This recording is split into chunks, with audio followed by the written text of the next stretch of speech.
సంగారెడ్డి జిల్లా పటాన్చెరు మండలం రుద్రారం గ్రామంలో ఉన్న శ్రీ చైతన్య జూనియర్ కళాశాల క్యాంపస్లో అనుమతి లేకుండా పాఠశాల నిర్వహణకు 245 మంది విద్యార్థులకు అడ్మిషన్లు తీసుకున్నారు. దీంతో క్యాంపస్ను ఎంఈఓ నాగేశ్వర నాయక్ సందర్శించి పరిశీలించారు. క్యాంపస్ పరిశీలన అనంతరం డిఈఓ ఆదేశాల మేరకు స్కూల్ను సీజ్ చేశారు.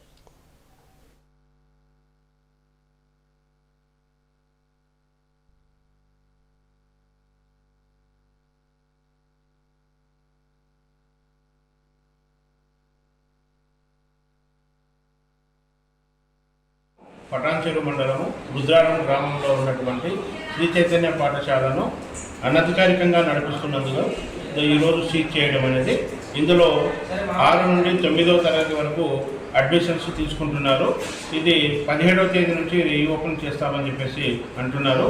దీనికి సంబంధించినటువంటి ఫీజు స్ట్రక్చర్స్ను కూడా మనం అడిగి తెలుసుకున్న వివరాల ప్రకారము 6వ తరగతికి 1,90,000, ఆ పై తరగతులకు వెళ్ళే కొద్దీ అమౌంట్ పెరుగుతూ పోతుందని తెలియజేశారు. రెసిడెన్షియల్ అయితే 1,90,000, సెమీ రెసిడెన్షియల్ అయితే 1,80,000, తర్వాత మామూలుగా రెసిడెన్షియల్ కాకుండా డే స్కాలర్ అయినట్లయితే 1,60,000 అని చెప్పేసి తెలియజేయడం జరిగింది.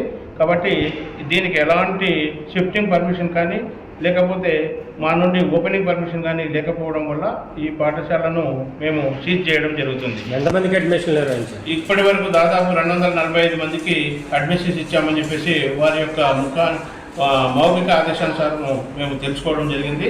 అలాంటి రికార్డ్స్ అన్నీ కూడా మనం అడిగిన వెంటనే వాళ్ళందరూ కూడా తీసుకొని వెళ్ళిపోవడం జరిగింది. ఇప్పుడు ఉన్నటువంటి పాంప్లెట్స్ ఈ రూమ్లో ఉన్నటువంటివి అన్నీ కూడా వాళ్ళు లాక్ చేసుకొని పోయారు. అందుకని మనము దీనికి సంబంధించినటువంటి దీన్ని తాళం వేసి సీజ్ చేస్తూ ఎలాంటి అనుమతులు లేవు కాబట్టి దీన్ని సీజ్ చేస్తున్నామని చెప్పేసి మీకు తెలియజేస్తున్నాం.